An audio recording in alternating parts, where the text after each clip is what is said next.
Very good morning. Welcome back to the session. And this is Dr. C. Raghavendra, Associate Professor, Information Technology, Institute of Aeronautical Engineering, Hyderabad.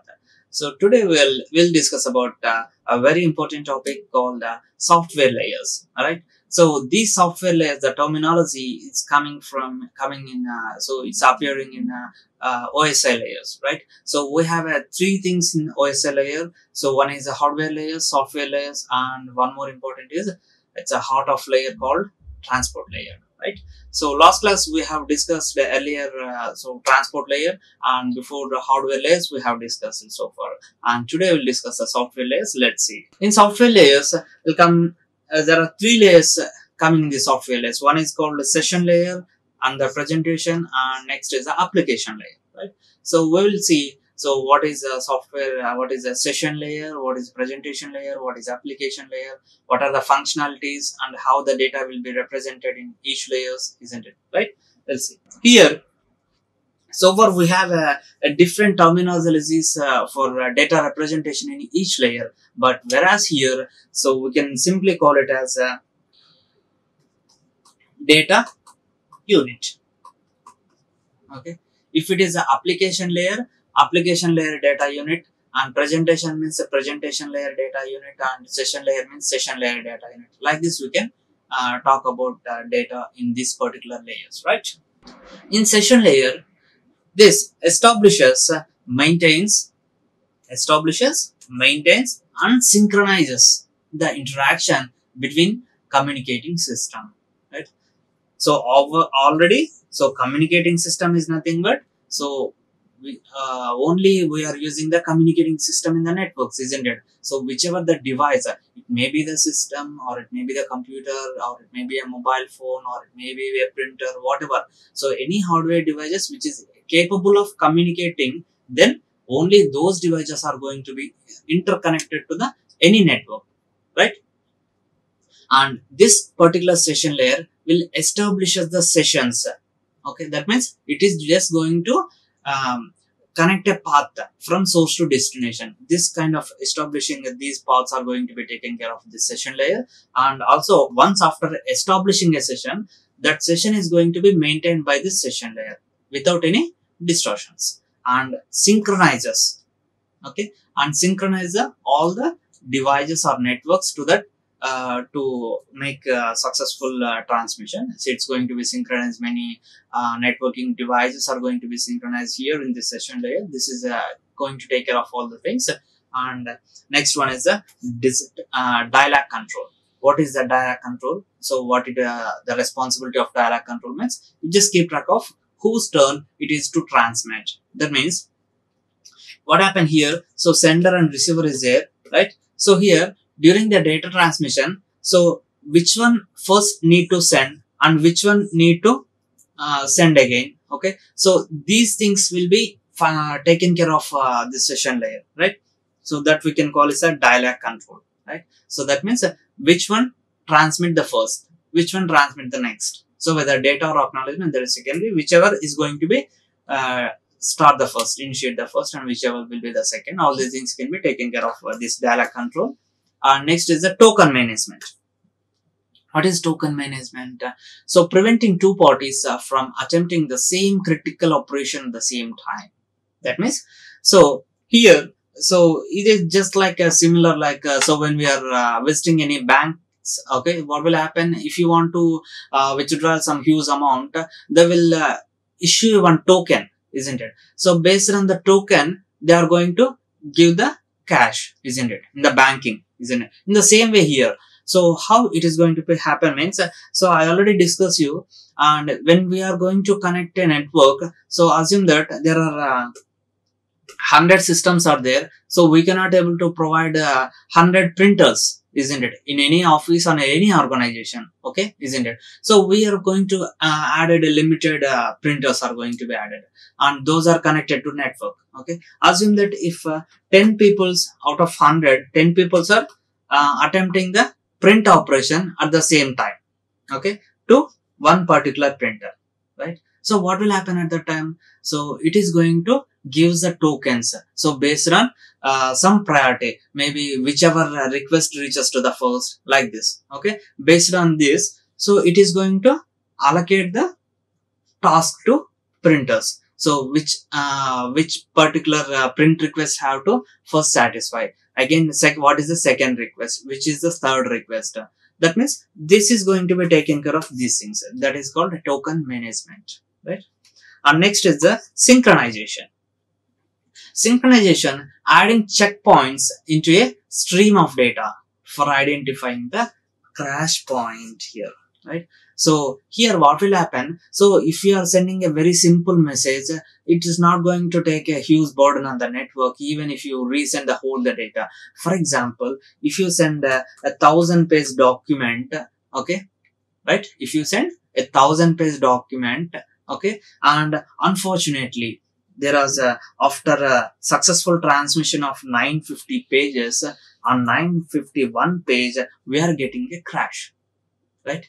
So at that time, what we are going to do, instead of sending again 950 pages, if we add checkpoints for every 50 pages, okay, every 50 pages, we are going to add checkpoints, or else we can add after every 100 pages, we are going to add one checkpoint.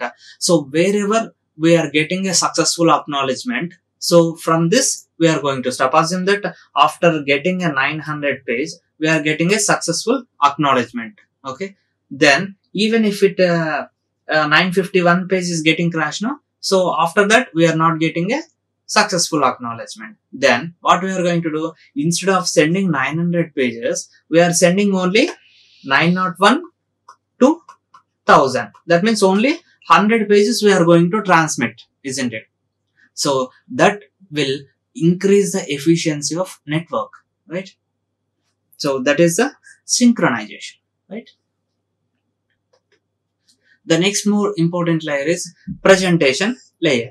So in this presentation layer, so the moving bits around this layer is concerned with the syntax and semantics of the information exchanged between two systems, right? So here what will happen? So the moving bits around this layer, that means, so the data will be moving from in this particular layer is concerned with syntax and semantics. That means, so whatever the data units, we can call it as presentation layer data units, isn't it? So those data will be moving in this layer having certain syntax and semantics. That means it has some set of constraints are there, okay, and those information exchange between the two systems, okay, and able to translate the application layer to network layer, application layer to network format, and vice versa.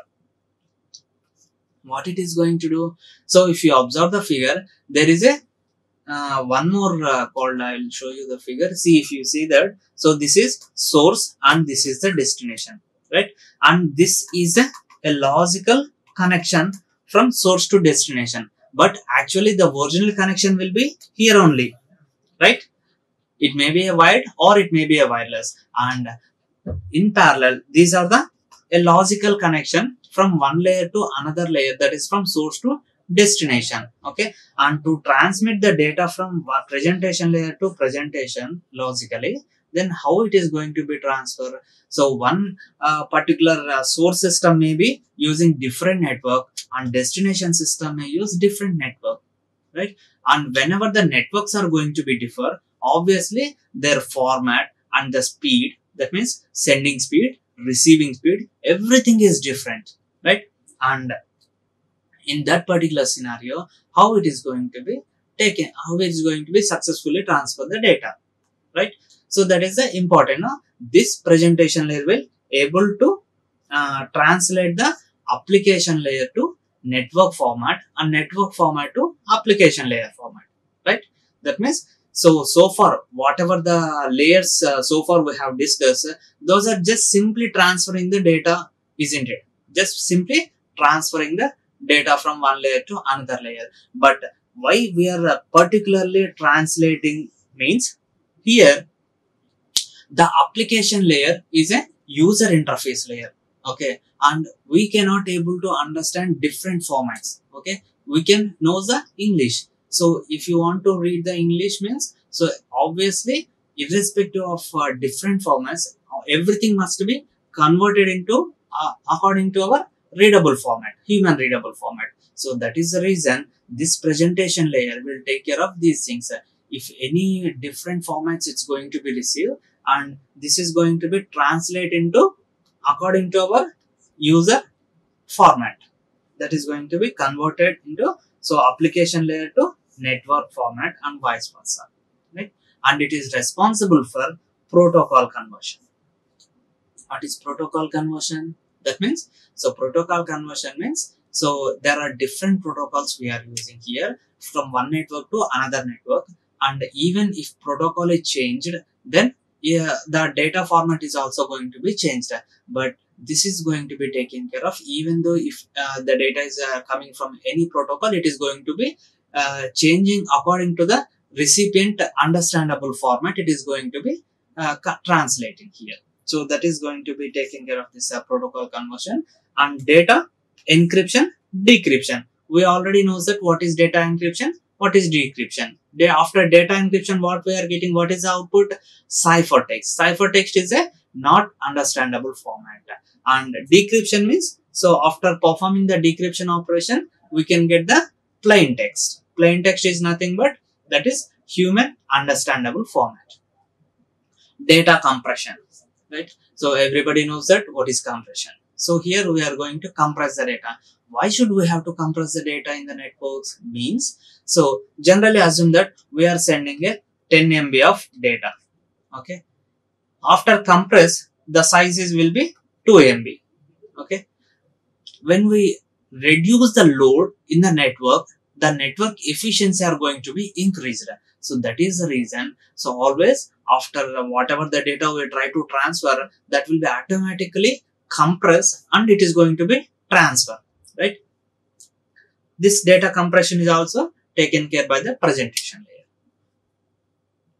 Protocol conversion, just now we have studied, so convert the message into receiver node standards.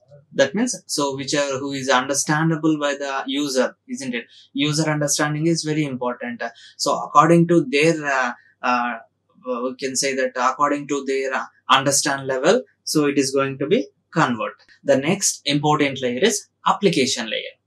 So in this application layer, so it enables the user to access the network, isn't it? User is directly communicating with application layer, isn't it? That means, so I am a user, I am using a system, okay? And whoever use the system, we can call them as a users, okay? And this user is going to access the network directly with the help of the application layer, and contain variety of protocols, right? It contain, application layer contain variety of protocols that are commonly needed by the user, okay?